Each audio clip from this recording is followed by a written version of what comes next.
Hello and welcome to Kevin O'Hagan's Special Forces hand-to-hand training system.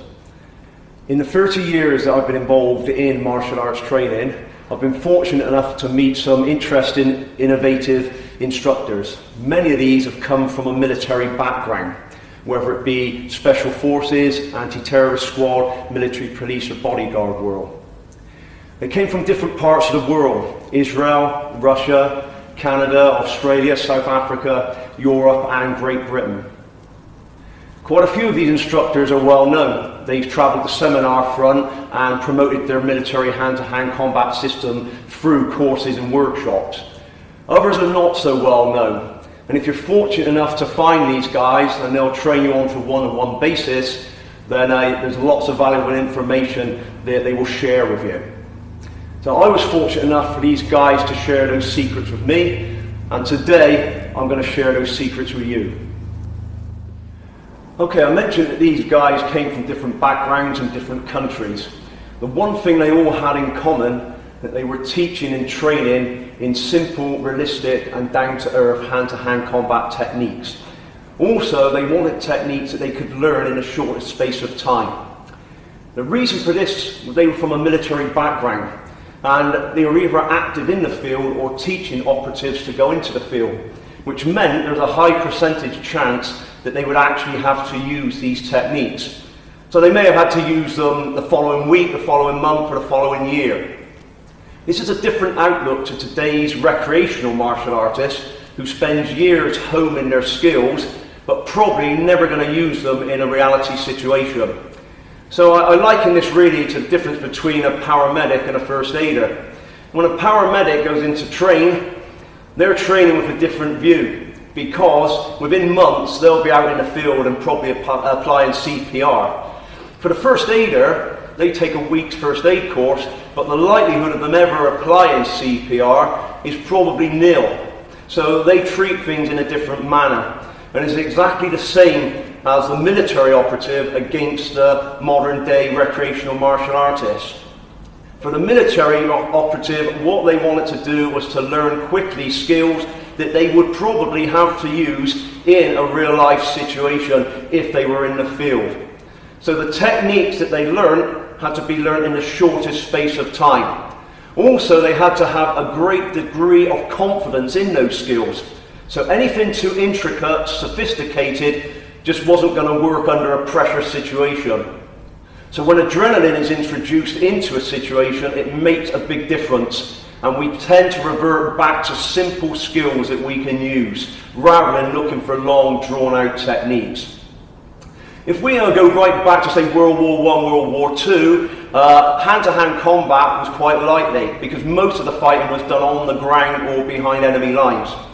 In this day and age, most warfare is conducted long range, but again, the military are smart enough to know that if the troops have got to go in on the ground, or for a mopping up operation or peacekeeping, this is a time where they may be exposed to hand-to-hand combat dangers.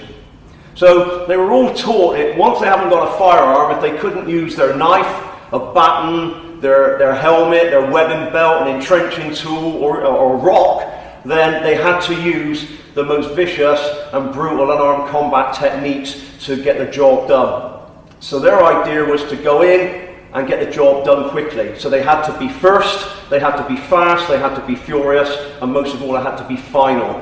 And this is the type of training that can be taught to anyone. So the military systems can be adapted to civilian use, and those of you that are looking for a simplistic approach to self-defense will be able to use these techniques effectively with little training. This system is going to be centered around what I term as man stoppers. These are the techniques, the high percentage chance of stopping somebody in their tracks when they're about to attack or hurt you. Forget everything else. These moves are going to give you a guarantee that they will work for you in the most extreme of circumstances. Everything else built around this will be a support system. So we will look at disabling and manipulating techniques, rapid fire takedowns and finishes on the floor, defensive tactics against common grabs and holds that you see in the street, counter-weapon techniques against knives, blades, guns, garrotes and other such weapons, and also equalizers, makeshift weaponry, things that you may carry on your person that you can use in an emergency to fight back with. But the underlying thing all the way through this is, it's the man stoppers that are the core of the system. We will chain the moves together, rapidly making them work one after the other, rather than relying on a one-strike finish. Also, we would deal with fear control and mindset. These two things are essential to understand when you're in a high-pressured situation and adrenaline is flowing through the body. The more we understand about this, the more we're going to be able to deal with it and still function using gross motor skills, nothing complicated. We're going to keep it simple. This system will cover all eventualities that you're going to find in the street. Nothing will be left uncovered. When you've mastered this system, you will have everything in place to have a simple and effective system of self-defense.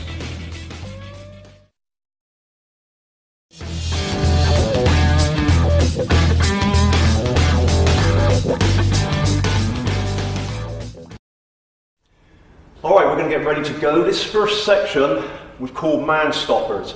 The reason for this, I've been asked over the years that I've trained, what are the most effective techniques to stop somebody in their tracks? Now, this can be a controversial subject and different martial artists will have different views on it. What I'm going to give you today is my opinion based on the experiences that I've had. Training with guys that have real life experience, and myself from my background and what I've experienced myself, I'm going to try and tell you the way I see it.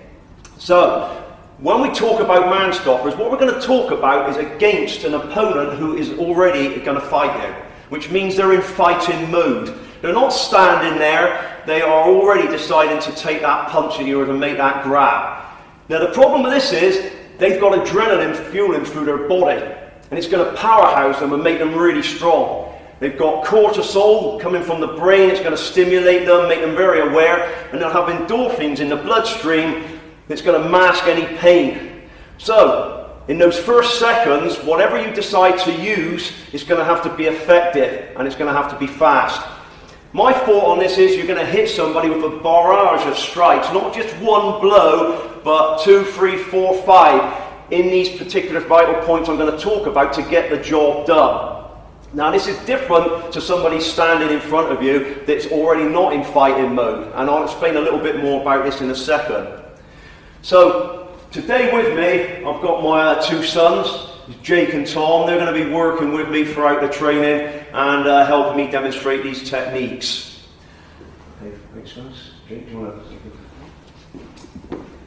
I just want to enlarge on something I've just spoke about. If I've got somebody stood in front of me here and they're not in fighting mode, they're relaxed, then wherever I hit them, it's going to hurt them, simply because their body's not ready for it. So when somebody is actually fueled up to fight, there's a big difference. Because if you see people in a boxing ring or in a cage, they get hit umpteen times and it doesn't stop them. I've been in there myself, I've been kicked, punched, kneed, elbowed, and I still carry on fighting. But if I come down in the middle of the night looking for a glass of water in the kitchen, I walk through the living room and crack my shin off the edge of the coffee table and think, shit, that hurt. The reason why is because I'm not prepared to fight. So when you're not prepared to fight, anything hurts. So if I stood here and said to Tom, well, I'm going to hit you on the arm here, this will hurt you, certainly if I try and do that, it will hurt. Simply because I've already put a power suggestion in his brain it's going to hurt, and he's not prepared to fight. Now if he's gone into fighting mode and he wants to have a fight with me here, hitting him on the arm ain't going to do anything at all. He's going to walk straight through me.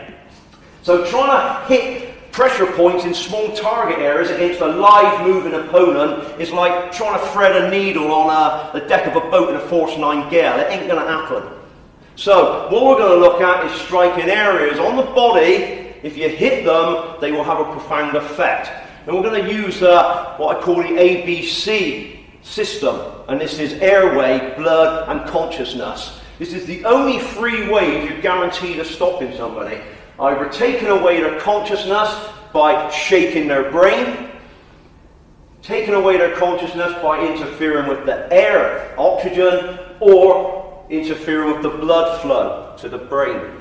So the big target areas are always going to be here on the head. Anywhere else on the body is not a guaranteed man-stopper. Some of the guys that I train with from military backgrounds have been in combat situations where they have kicked people fully in the groin, they broke their arms, they broke their legs, and they still carried on walking towards them. Some of them have even been shot and stabbed and will still function. So, reality tells us when somebody is ready to fight, then we must make sure we're going to strike the most effective targets. So, let's have a look at the first one. And this is the consciousness. Taking away that consciousness by shaking the brain. Now, depending on where we hit on the head, it will have a different effect to the brain itself. But anything where you're hitting around the jaw or the chin will shake the brain, and it will affect different parts. So it will affect breathing, it will affect blood pressure, it will affect heart rate, it will affect muscular movement and conscious fall. And depending on where you strike, we'll see the difference. So the first target areas that we're going to look at are the chin end. Now we all know from boxing that the ultimate finish is that one shot bang on the chin and knock them down. The problem with this is you see in boxing sometimes you can go 12 rounds and not land one of those shots. So we need to be able to throw them in clusters of moves rather than just one thing. What we're going to use is the heel of the hand. This is one of the most strongest natural parts of the body. Much more effective than the closed fist. This can be taught to anyone.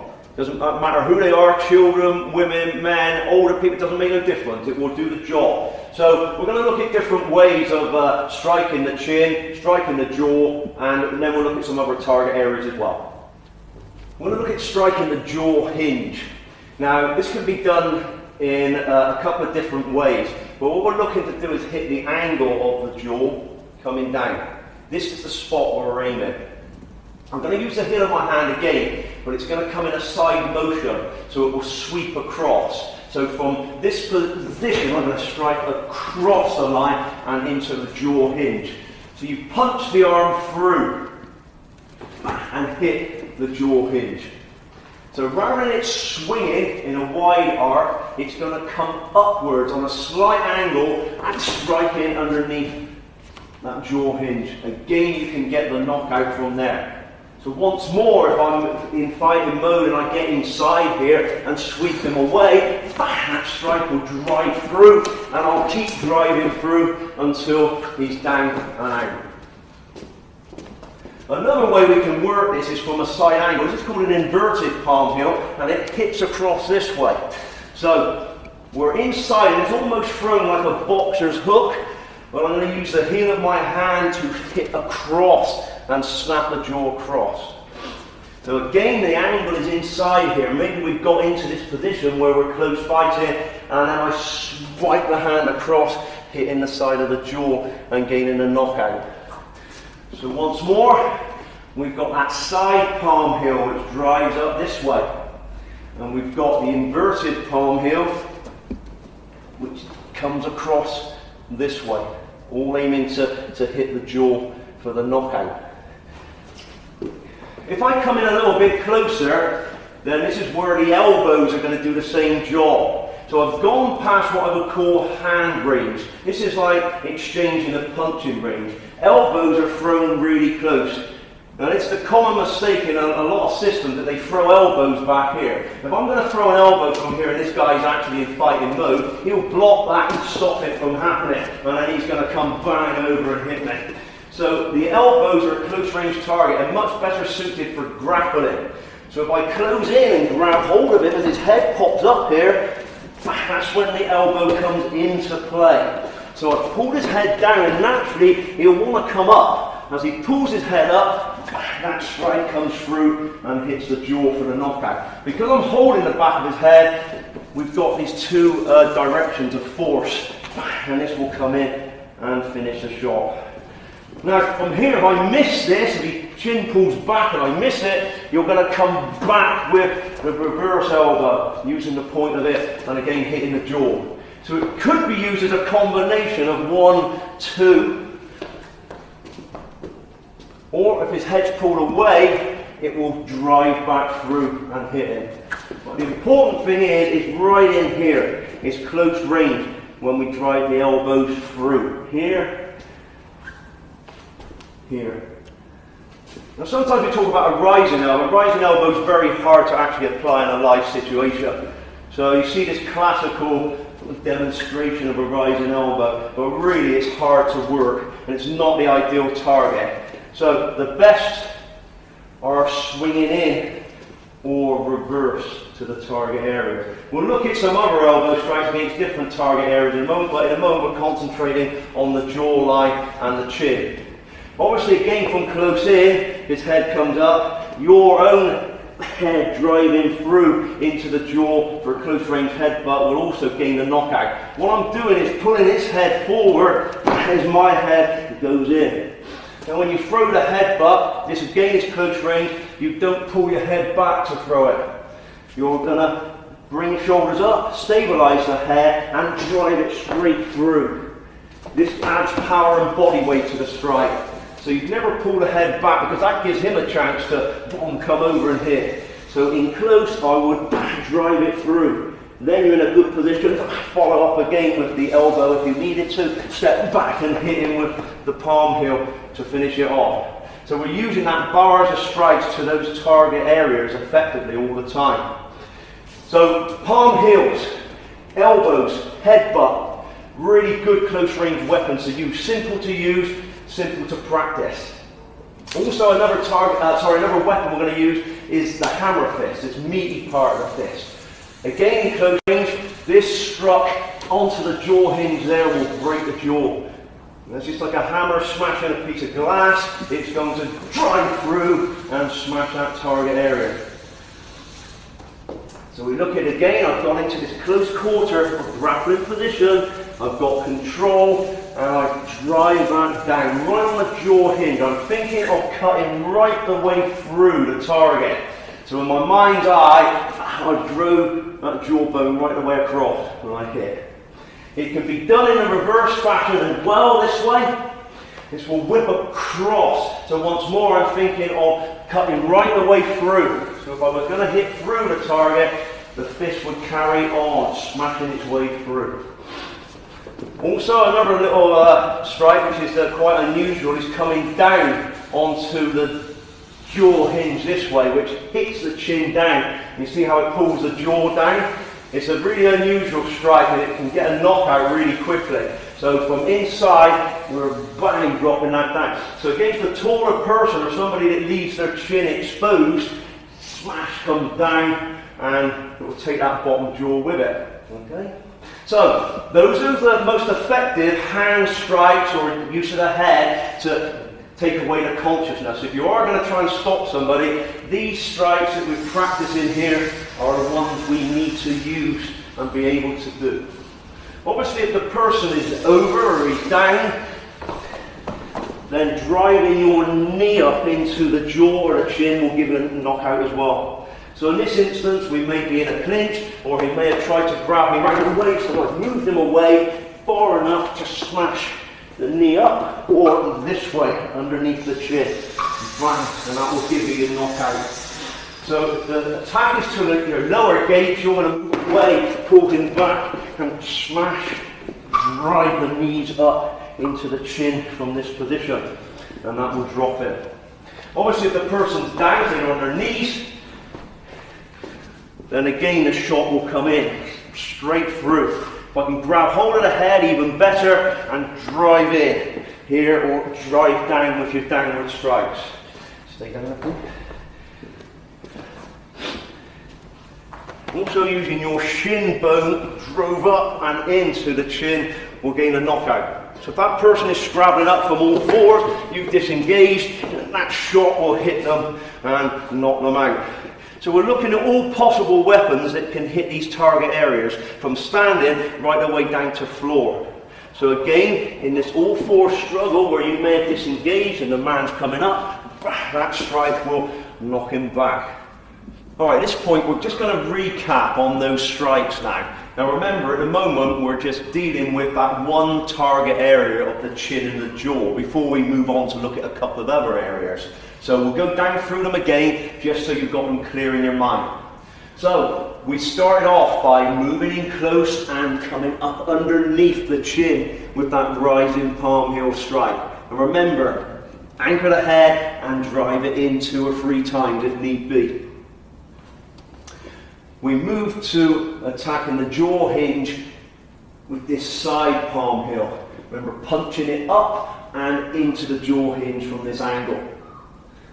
Then we looked at the inverted palm heel, which snapped across the jaw from a side angle. Getting in a little bit closer, we brought the elbows into play. Circular elbow across into the jaw and the reverse elbow if we missed it, or we could use it as a combination of strikes. The headbutt driven in, pulling the head as we drive forward and hit the chin end. Alright, moving on, we're looking at a different weapon. This time we're going to look at the hammer fist. The hammer fist is the fleshy base of the fist. We're going to use this in a smashing action towards the jaw or the chin end. And we'll have a look at a few examples. First of all, we're going to come across on an angle and strike in, just where the jaw hinge is, meeting with the chin. We're going to strike across and through the target. So rather than thinking of hitting on it, we're going to go right the way through it so it cuts completely through the side of the jaw.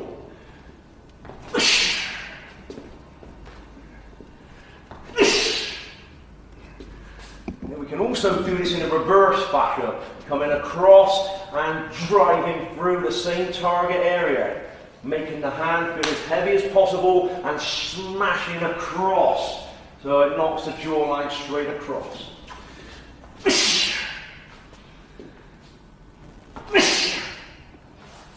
Okay.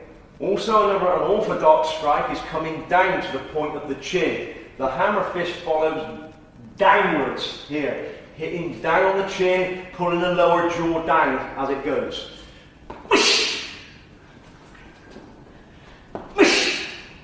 So even against an opponent that is standing and wanting to fight you, you can drop through these targets and smash your way down into them and take away the consciousness.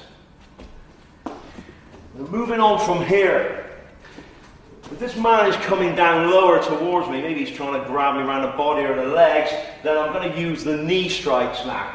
So as he comes in towards me and I pull him down, I'm going to drive the knee up underneath the chin. Powerful strike, smashing up and taking away the consciousness again.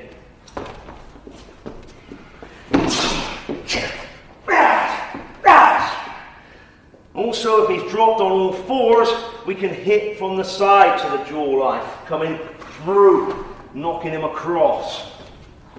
So if he's deciding to get up from that all fours position, we come from the side angle and smash the knee across, opening him out.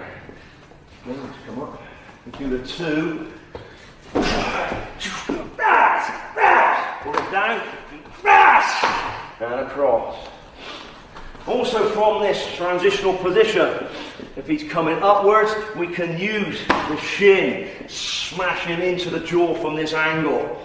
So now he's down too low to effectively follow up with any other strikes, so it's going to be the shin kick coming in and across into the chin or the jaw. So once again, if he comes to standing, from this series of moves, maybe I've struck him with the knees, pulled him down, he goes to get up, and the shin kick hits him in the jaw and takes away the consciousness. These blows are man stoppers, techniques that will take that opponent down and out if you succeed in hitting them. Okay, remember I spoke about ABC. This is C, this is the consciousness part. So we've looked at attacking the chin and the jaw to achieve that unconscious state. Now we're going to look at another target area on the head that will do the same job. This is the temples, which is roughly about 1 inch back from the eye line. This is a soft spot on the skull. So, if it's hit in a certain way, you'll find that it particularly affects muscular use of the limbs. I just recall a boxing match a long time ago with Mike Tyson where he hit his opponent Trevor Burbeck, and when he got up off the floor his arms and legs were all over the place and he couldn't stand up, and that was because he was hit on the temple. So it does affect the body in a different way. So this time you'll find that the muscular use of the limbs can be affected as well as achieving the knockout. Now again, this was used in the military, particularly not only unarmed but with the butt of a rifle or a gun. This was a target area to take a sentry out and put them down at the quickest time possible. So the bare hand would be just as effective. We're going to use the knuckles to strike here. Now it's not very often that in military systems they will use fist to strike the head, simply because they can't risk damaging their hands. If they were going to fire a gun or to maybe do something intricate with their hands, then they would use open hand strikes preferable. But this one we're going to use the knuckles. I'm going to grab the back of the head again for support. The fist is going to corkscrew around the top and into the temple. So again, this is a different type of punch. It's not going to come up like a hook because we can't hit that flat area. The fist will not strike it. But when we grab it and corkscrew the knuckle over, now it hits that target area. So once again, we're looking to strike 4 or 5 times into that target area if need be to get the knockdown. If you can hold the head for support, even better. It can be done, but again the man's head will move away, which will lessen the effect and he might want to come back. Remember, we're talking about somebody who's in a fighting frame of mind. So when we get in close, then we will turn it and corkscrew it in 3 or 4 times, and that may then be backed up with what we were doing before if we needed to do so. Okay? Another way of attacking the temples is with both your hands at the same time. And again, I'm going to use my knuckles, but I'm going to use the 4 knuckles. These are the knuckles you would rap on a door with. So from here, they're going to drive through. So if this guy has grabbed me, here, this strike will come through and hit both temples at the same time, which will give you that concussive effect and knock them down. Alright, again we can attack the temples with the elbows. This will depend on the height of your opponent in relation to you, but later on we'll look at some ways you can bring somebody down to your own size to execute it. But at the moment with myself and Tom here, we're at the right size to be able to strike that back elbow into the temple. And also, your horizontal elbow coming across will also do the job. But the back elbow most effective, coming in from inside and whipping across, or even if the person was stood on the side of me here and I get a shot coming through here to knock them down. So the tip of the elbow into the temple will stop somebody immediately in their tracks and take them down to the floor. The hammer fist will also do the same job, striking in and just battering your way through that target. And basically, it's just like putting a nail into a piece of wood. You're just going to keep hammering until the person's down. So one strike is not going to do it. If that person's ready to go, he'll take it and come on. So I want to drive in and fire through with as much viciousness and intent behind this to put the person down and to the floor. So the elbows, reverse and horizontal, and the hammer fist will all attack the temple and give you the result of taking away the consciousness. Alright, a couple of more strikes to this target area. I'm turning from the side, where again I may have come into a close quarter grapple and got hold of the man's head, and I'm going to drive my headbutt straight through that target area. Now again, this is such a vulnerable point, even me pushing my head into this target area will make the person want to release. But in a serious situation, obviously, that's not going to work for you. You're going to have to go straight through. So if I grab hold of the head, then you drive it straight through and keep driving through for the finish. And obviously, again, you can back it up with the hammer fist. Finally, on this section, the person's down, again on the knees or in grappling form, is to hit from the side into that temple. So normally, if you're coming from a side angle, the temple is exposed, so you come through and knock them away. And your foot is there as well if you want to fire it through to the same target area. So once he's down, drive through, smashing the head away. If he's still there, then the heel of your foot can come through and strike up. So remember, in military, we're going to wear boots, heavy footwear. We're not going to be in bare feet. So any strike using the foot with a boot or shoe on will have an effect on the target areas that we're talking about. Alright, this is the third target area on the head that's going to affect the consciousness. Now we're looking at the base of the skull. So, the base of the skull here, you'll feel a dip and indentation. And this is where the skull sits on top of the neck vertebrae. Right at this point is an area called the cerebellum. And that basically controls breathing, heart rate, blood pressure, also muscular movements. So when this area is struck, again we can affect the knockout. But once more, it must be struck in a series of blows. It's highly unlikely you're going to knock somebody down with just one strike. So we need to follow this up. So we're going to look at some ways of attacking this area. So the first one, if I off-center the man so I get this off angle, I'm going to use my forearm and drive it through the base of the skull. This is like being hit with a baseball bat. It's going to catch the man unawares, hit him from behind and jolt the brain forward. So an off angle, this is the angle to deliver the strike, and then you punch your arm through. So if I just do this without Tom stood there, rather than swinging the arm completely, you're going to punch it forward so the meaty part of the forearm connects with the base of the skull. If I just do this slowly from Tom's upright position, you can see how it jerks the head forward. Now that's just done from close range.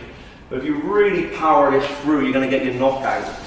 So remember, we've got this off angle, and then bang, drive it through. The person is bent over here, and they still haven't gone down, then your forearm will come downwards. Same, using the large muscular part of the forearm, driving down onto the base of the skull. So they can be used individually or as a follow-up. Remember, I said you may have to follow these up. In this position now, he's a little bit too far down for the forearm, so the hammer fist comes into play. So what we're trying to do is to chain these strikes together, so as the distance varies, you will come up with the appropriate strike. Now, if you've only got 4 or 5 strikes to use, then you're more likely to remember them under pressure. So from here, we've struck the base of the skull. We come down again with a forearm. He's on his way down, and this time the hammer fist follows his way through. Alright, we looked at the person being bent over here. They've been knocked over by the shot, and we looked at the forearm, and we looked at the hammer fist strike in this area. Again, we're back to the elbow. I mentioned earlier on we're going to use this again. This time the elbow will come downwards onto the base of the skull. Once more, the tip of the elbow fits directly into that target area. So when we throw the elbow coming down, the hand will be open. And what we're going to imagine in our mind's eye is we're going to take a handful of air and pull that downwards, and the elbow's going to be on the end of it. And this is where your power comes from. We don't want to hit with our arm alone, because once more, this may not stop the person. We need to bring it up and pull down. If we've got a chain, we're going to pull it and drop it downwards so your full body weight goes down through that target area to make the finish. Now, if the person is directly onto the floor and they've gone face down and they're still in the fight, maybe he's reaching back here for a weapon in his pocket or something, then you're going to use your knee to drop down onto the base of the skull. This is a really powerful, it's a dangerous technique, and it's reserved for a life-threatening situation where that person may be reaching for the weapon. So from this position, when the person is down, to lean over and strike is dangerous. I'm losing my posture, and I'm also using any peripheral vision. So there's more than one person involved here. They can come in and take your back. If I drop with my knee, then I'm in a position to still look around and see what's happening. So if the person's gone all the way to the floor, then you use your knee now rather than your hands.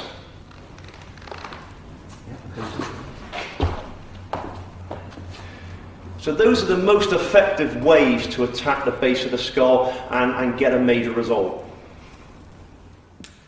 Alright, we're looking at recapping down on the target areas for consciousness. Now we've looked at quite a few of them. It's just let's run over them again, keep them fresh in the mind. Starting off, we aim to hit that chin and jaw area. We opened up with the palm heel strikes, coming in close and driving upwards. 100% commitment. Remember, coming up underneath the jawline, anchoring the head if you can to give this more power and effect.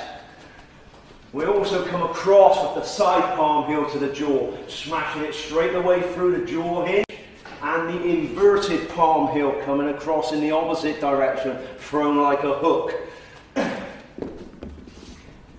From here again, we moved in to using the elbows, same target areas. We closed the gap. Once more, if we can stabilize the head, we drove this horizontal elbow across into the jawline.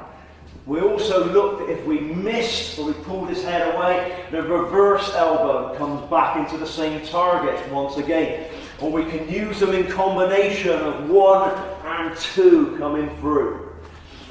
Also the headbutt drove through, straight into the jaw. Remember, keeping the head tight, the shoulders hunched, not pulling the head back, but driving it directly into the target and taking their consciousness away from that position. Moving in, we have the knees smashing into the face, coming up underneath the chin. If we drop to the floor, we hit the jaw coming across ways. Also, as the man was getting up from that all fours transitional position, we had the shin kick into the jaw to take away the consciousness. The temple area was the second area that we used to attack. We opened up and we had the hammer fist striking into the temples. We also had the corkscrew punch that drove into the temple area as well. If we could support the head as we've done this, it's become reinforced. Both of these target areas can be driven through. We looked at the double knuckles, 4 knuckles driving into the temples, both together, simultaneously hitting either side to create that effect. It's like a concussive effect there. So again, we're in and we drove through and smashed those target areas. Once again, we drop to the floor, we can smash the temple with the knees. Exactly the same movements as we had to attack the jawline. And this will drive through and once again attack the consciousness.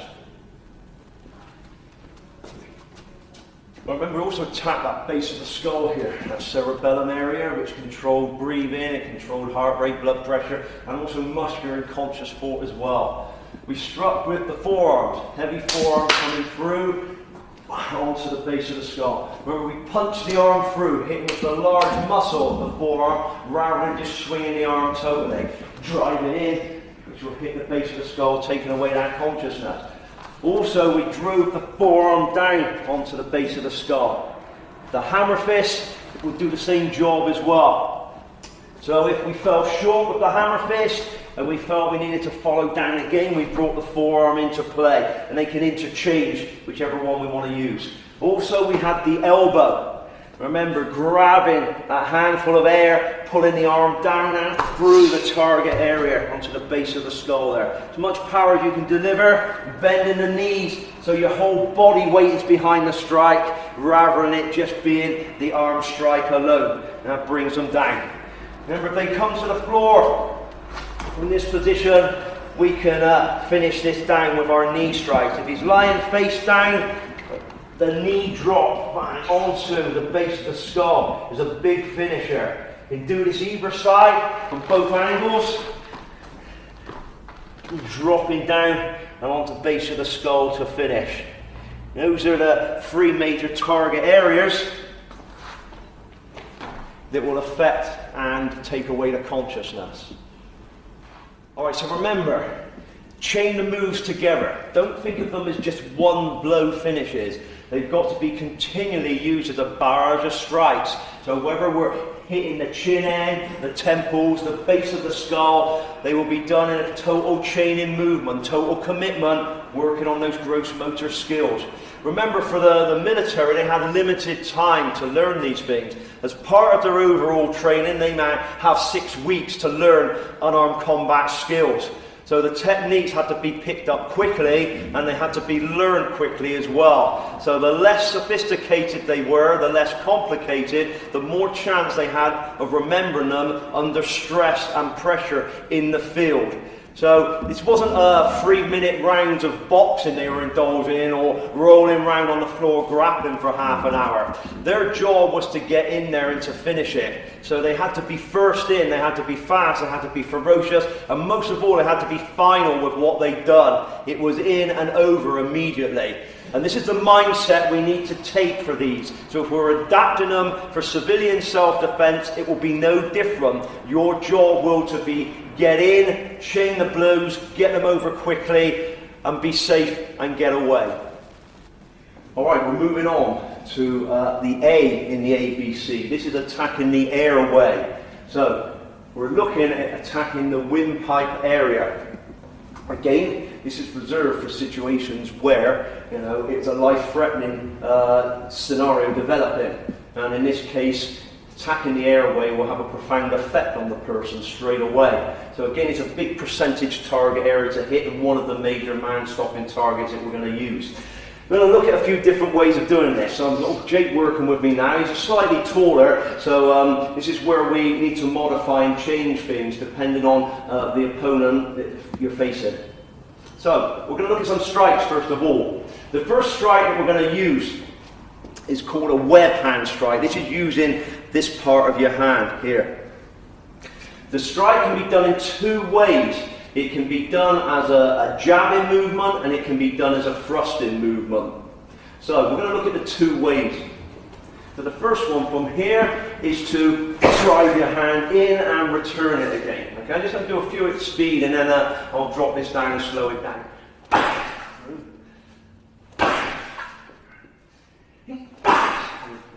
So again, I'm delivering this with intention behind it, looking to finish the job. It will come in, strike with the web of the hand, and retract again. So I'm looking to maybe follow it in 2 or 3 times if I needed to do this. So from here, drive through, hit the windpipe, retract again. So I may have to drive in 3 or 4 times to finish the job. The thrusting movement is different. This is with a straight arm. So I thrust right the way through, which propels the person backwards. So a little bit more body weight behind this, and we're going to drive and thrust the man away. So if I wanted to open up space between us, or if this is more than one opponent, I'm giving myself space and room to move away. So with the first strike, it's more engaging. I'm going to hit and possibly follow it in with things that we've done before. The second strike is to disengage, is to open up a space to move, or if I needed to follow through with something else, I would come through and take down the lower gauge rather than the top.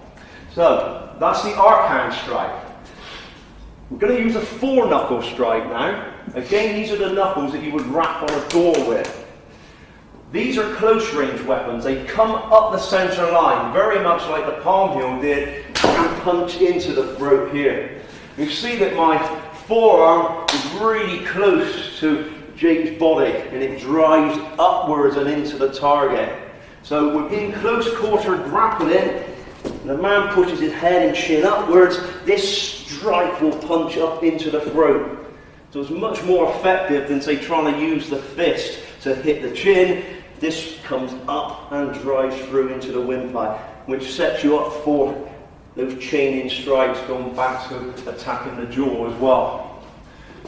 So we're in close and up the centre line and drive in. Again, it's an unorthodox strike, but works really, really well. It's effective in close quarter situations where you're not going to have a lot of room and space.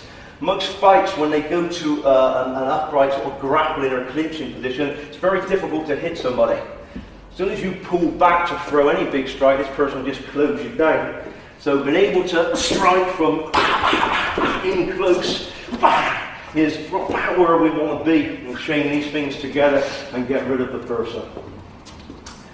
So, arc hand, thrusting through, snapping back, 4-knuckle strike. Can be done from close range, coming up underneath the eye line. Alright, we're still looking at attacking the airway. This time we're going to use the edge of our hand. Sometimes this is referred to as a knife hand strike, an axe hand strike. We're going to use the edge of the hand to attack the windpipe in a few different ways. First of all, if we're going to use this, it needs to come up and underneath the line of the chin and drive forward into its target. So if from the front we're using this as a fighting technique and the man is fighting me, then I cover this up as a shield. So I can parry punches and get through into that target off this shield position. And this is how you can produce it and bring it into play from the front. Also effectively it works from the side or off angle. If I'm grabbed from the side, I immediately twist, turn and drive the knife hand edge into the windpipe for my finish. So any time that you approach or attack from the side, we can bring this straight up and into the windpipe to affect the air and take away the consciousness from there. So from the front, from that shield position, we can drive through and attack the windpipe. From the side, we can swing round and attack the windpipe from there. Okay? So these two areas will immediately be affected as we grab. Now, just to recap on what we've done here. Remember, we used the web hand to attack the throat. We stepped in and struck either in a jabbing fashion or that full thrust through, sending the man back from there. We also used the 4-knuckle strike, a little bit closer. Those rapping knuckles that you would hit a door with come up and punch through the throat underneath, keeping that arm tight to the shirt front as we come up and under to find the target area, driving through. The knife hand, once more, off the side or from the shield position. Also, closing the windpipe down, the claw hand, squeeze in to take away the air. Those are the major ways of attacking the airway and taking them to unconsciousness. Alright, still looking at attacking the airway. I'm going to move on to some grabbing techniques. This first one, from close quarter, we're going to use a hand claw grip to the windpipe. We're going to close off the windpipe using the fingers and the thumb. We're going to try and get in as deep as we can and squeeze. So what we're trying to do is to let the hand meet in the middle. And from here, we squeeze it shut. Once again, I'm going to try and get control of the head. The natural reaction is two things will happen from here. Either the man will pull his head back to get away from it, or he'll pull your hand away. Okay? So when I get in here, if he's pulling my hand away, I want to keep it. If I need to follow in, this is where the headbutt coming into the temple will follow in, and you can go back to using the choke. Also, it can be done from behind, which is a safer option because now I haven't got to deal with anything that man can throw at me from the front. And normally this was used once again to take somebody down and out. So this hand would come over and clamp the nose and mouth so no air was going in, and then they would squeeze the windpipe and take it down to the floor. And once again you can finish with the strikes that we've looked at earlier on. Alright, we're just going to look at this from another angle. I'll move Jake over to here. So remember, we have got behind the person. Whether we dragged around and got beyond him, this hand comes up and seizes the windpipe. The other one will come around now and close the mouth and the nose, clamping it down, taking away his air, squeeze the windpipe and drive him to the floor for the finish. Time. Go through, grab, clamp the nose and mouth tightly, take away the air, squeeze and bring him to the floor, continuing the pressure. Alright, I'm going to use a choke hold now. Now, a chokehold affects the airway. That's the most important thing to remember. Sometimes people use the word choke and strangle and mix them in as the same technique. A choke will always attack the airway, a strangle will slow the blood flow. So in this case, it's airway that we're affecting. I'm just going to put Jake down onto his knees here so you can see this a little bit more clearly. I'm going to come around the front of the throat and use the first 2 to 3 inches of the inside bone of my forearm and wrist. This sits into the windpipe and my hands would join tightly now in a palm-to-palm grip to form this frame. It's a square frame where my shoulder is driven into the back of Jake's neck and the forearm into the windpipe. So if I just move out of here, this is the frame that you're forming. Tight and it's unbreakable. From this position, I'm going to do this nice and steadily. I keep my head buried so he can't attack me and squeeze directly back. Here. Now this comes on the windpipe really quickly. So from here, head tightly down for defense and squeeze it through. And if we bring him up to standing, we can look at how this is really applied effectively. Now from here, once I've joined the choke up, you're going to pull the man back off balance. So it's like a hangman's choke, it's like hanging from the end of a noose. The weight will be on his neck and windpipe. Now this technique I first learned from training with members of the Israeli Special Forces. It was a method they used constantly to take people off their feet and take away that consciousness. So whether they'd done it straight from behind or set it up from the front with a barrage of strikes, it was always finish it. That's very difficult to train in practice effectively. But what we're going to do slowly here is to directly drag back so that Jake's weight is hanging off the windpipe. And you can see what a powerful move this is. And if I just do this without Jake, the movement will be to scoop your forearm and pull your legs away so that the man hangs. So I'm just going to let this off a little bit here. When I do this, I'm going to let Jake fall free, but the movement is through so that the man is literally hanging off your arms, and that reinforces the power of this choke. Alright, another method of choking is called a guillotine choke, and this is done with the man's head down. So once again, this is used if somebody is rushing in towards you and we step away from them. So we're going to protect the legs and form that square frame again. Only this time it's done from a different angle. So now the frame is set up in reverse fashion. It's coming up underneath the windpipe area. I'll join this in. Now the danger is I don't want my legs grabbed or certainly my groin being grabbed, so I'm going to step back underneath and lift from this position so I get a full arch on the back, which puts the pressure on the windpipe coming up from underneath. So once again, a common mistake of this technique is to stand here and try and lift and squeeze. And the problem is when I get to my tiptoes, I've got nowhere else to go. And if it hasn't come on, then the man's just going to lift my legs up and probably take me down to the floor. So when I apply this, I'm going to drive underneath him and lift. So I'm moving him back with this technique continually. He's never going to be in a position where he can stand still. He's going to keep driving him back until you get the unconsciousness from that guillotine choke. Once more. He comes in, snap his head down, come underneath him, lift and crank this on for the finish. Once again, it sets you up in a good position if you needed to break away and strike and disengage. Alright, we're going to look at one final strike to this airway. And this is using the tip of the fingers. Again, the best way to use this is from close in.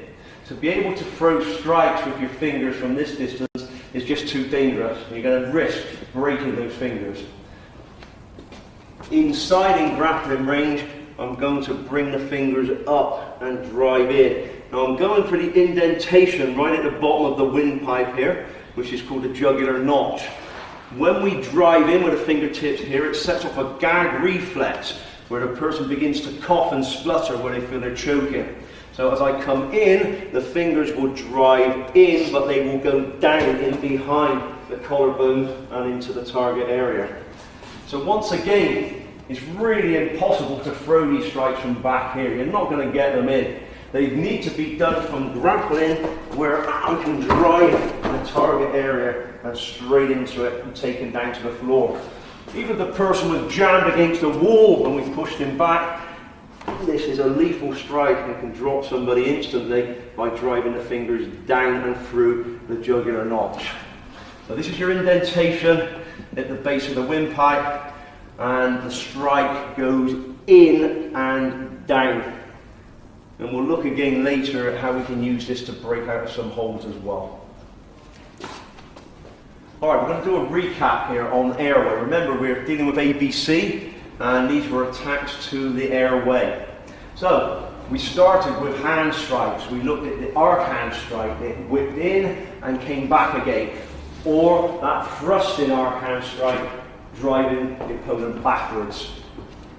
We used the four-knuckle strike, coming up underneath the jawline and punching into the windpipe. The reverse knife hand, attacking from the front or from this off angle if you were grabbed from the side. And we moved in closer, looking at the claw hand grip to the windpipe. From the front angle, also if we move the attacker around, clamp the nose and face, taking away the air and squeeze in shut. We also moved to this rear naked choke, where we're going to squeeze the windpipe, keep the head down, and remember then we turn it into this hangman's choke, where we took him right off his feet and hung him in that position. Or we've also seen the guillotine choke. This was done from the front, somebody coming in to attack us low, we step back, got the blade edge of the forearm underneath the throat, step in and under, driving the man backwards, breaking his balance as we applied that choke for the finish. And finally, we had the spear finger thrust into that jugular notch, the indentation at the base of the windpipe. We went in and down in behind the collarbones to affect this particular choke. It can be done from grappling, where we're holding on and I've got something to hold the weight when I drive the fingertip through. Or again, as I said, the person could be back against a wall and you can drive in to finish from that position. Now we're moving on to blood, which is the B in that ABC equation. We're going to attack the carotid arteries that run up either side of the windpipe. So basically, either side of the windpipe, if you put your fingers into this area, you can feel that pulse beating. And this is carrying blood to the brain. What we're going to do is to strike it or disrupt this blood flow, which again will put the person down to unconsciousness. We're going to look at a few methods of achieving this. The first way, we're going to use once more the edge of the hands, the knife hand strikes. Again, they're effective if you can grab hold of the person, secure them so that they can't move back or escape. I'm going to come down underneath the angle of the jawline and hit the carotid artery. Okay? Just by pushing your fingers into that target area, you can feel where it is. Now, for most people, when they apply this attack, they hit the neck muscle, which is painful, but it will not give you the knockout. So this short, sharp strike just underneath the angle of the jawline will guarantee that you're going to get at least a profound effect on that person where they're going to start struggling for air. So back in, and if we need to follow it again, we'll drive in or come back to one of the other target areas. It's difficult to do this in a free-form situation where people are throwing punches and kicks, etc. It's very difficult to target it. It's much better to do this from close in, where you get the angle to drive the strike in. It doesn't have to come from a great distance. It's all about the power of your hips driving the strike through. So that's one way of achieving this. The other way is reverse knife hand. So this will whip across the neck this way. Again, from a side angle, you can whip this down just underneath the jawline and it will find the carotid artery. or from the front, it can be part and parcel of a combination if we needed to follow it up. So the strike comes down and across the body. Down and across, that's your angle.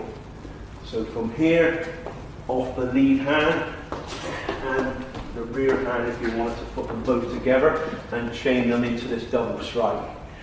1 and 2 follow through. But most effective from when you've got hold of the head. Get the angle and then drive the knife hand down into the carotid artery. Alright, we're looking at using the forearm now to attack, again, that blood supply hitting the carotid arteries. 2 ways we're going to use this. First of all, this is an inside forearm strike. I'm going to move across to create the angle and then again punch my forearm into the carotid artery on the side of the neck. This shocks the carotid nerve and bang, drops that blood flow to the brain really, really quickly.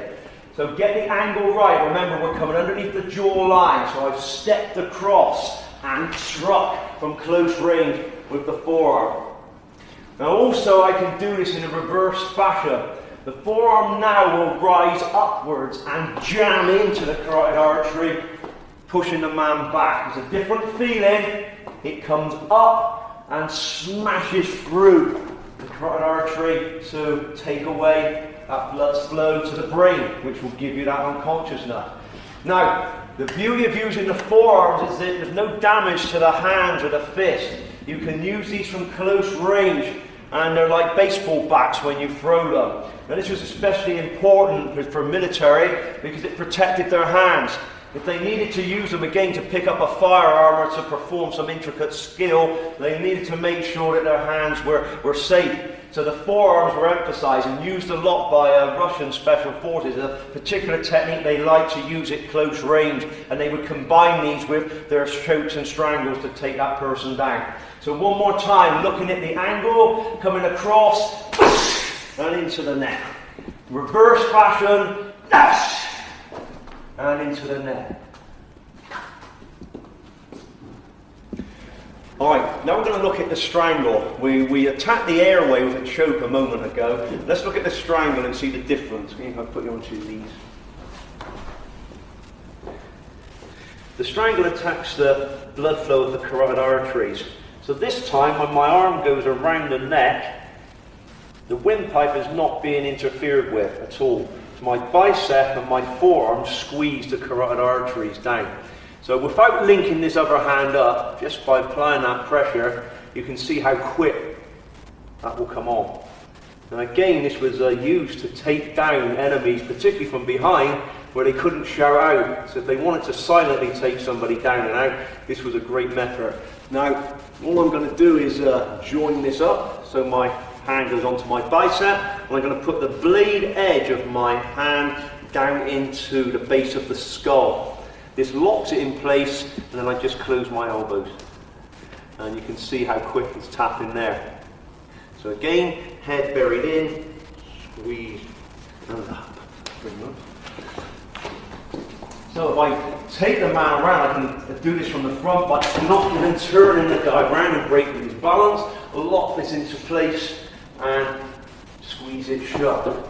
Sometimes this is referred to as a sleeper hold because that's what it does. It will put somebody to sleep and drop them to the floor, but it doesn't carry the danger of collapsing the windpipe. So sometimes it's a preferred method if you didn't want to really seriously hurt somebody. So again, ground it in, lock it down, protect your head, and squeeze it shut. Just put you one more time on the knee. So remember, nothing on the windpipe. Bicep and forearm does the job. This can just be done just off the one, but when this is locked in, it's very difficult for the man to break the hold. And you squeeze it and take them out.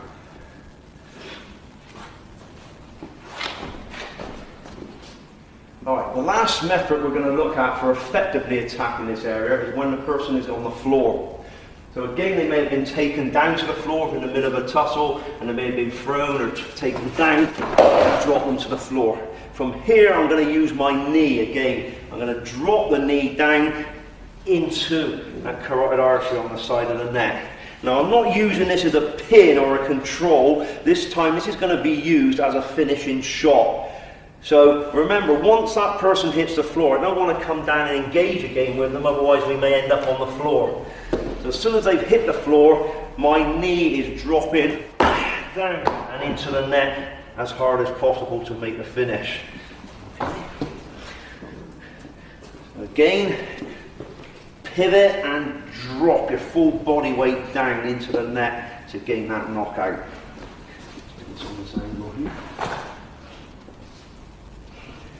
I pivot on the ball of the toe and then drop the kneecap down and into the neck. This is your whole body weight behind the strike now, which makes it such a powerful finish and a guaranteed knockout.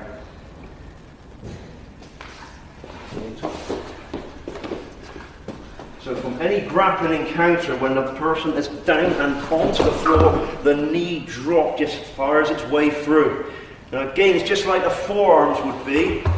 They're battering rams, the knees will just drive through. So if I was driving into the ribs, driving into the head, they will go through with great power and no damage to yourself. Also, it will keep you on your feet. Remember, if they're engaging with an enemy, you don't know who else is about. So you don't want to end up rolling around on the floor, but you need to drop this in, finish it, get up, and be ready to escape. Alright, let's just review these final set of strikes that all attacked the blood. We started off using the knife hand strikes, coming in underneath the angle of the jawline. Remember, I mentioned better if you can grab hold and anchor the person's head in place to drive the knife hand strike in underneath the jawline. Also, the reverse knife hand strike will cut its way into that target area as well. From the front or off angle, it will find its way through to the same target area. So these are effective ways of striking with the hands. Then we use the forearms. They cut across the body, shocking that target area, dropping somebody very, very quickly. So it will just catch their breath and their voice. They won't be able to shout, it just freezes them and hits them and knocks them straight to the floor. So it can be done with the inside or the outside. And they're both powerful strikes, just again like battering rams into the net there for the finish. And we looked at using the strangle to close down the blood flow. Different feeling now than the choke. Now we're going to slow the blood down by squeezing on those carotid arteries either side of the neck, and they come on really, really effectively. And then we looked at attacking it from a knee drop. Person on the floor, taken down, and the knee drop down and through the target area. Remember, again, full body weight behind it, and just drive in, finish it, get up, and get out. Still maintaining a degree of balance so that you're not tied up on the floor. This is a great quick way of finishing somebody when they hit the deck. So remember, what we're trying to do on this particular section is look at strikes that've got a high percentage chance of finishing the job. Now, from the people within the military that I learned these strikes from initially, they had all used these strikes in situations and they had worked for them. So this isn't theoretical. This is not martial arts in a dojo or a training hall where we're discussing what would happen if you've done this, that or the other. These guys from real military experience will tell you exactly what will happen if you hit these target areas. So these were the major strikes. If you're looking to stop somebody, these are the ones that will work. There's hundreds of other strikes, but none of them quite as effective as this little small group. Now, if you've got them and you remember them and you can chain them together, then you've got a good chance of stopping anybody in their tracks.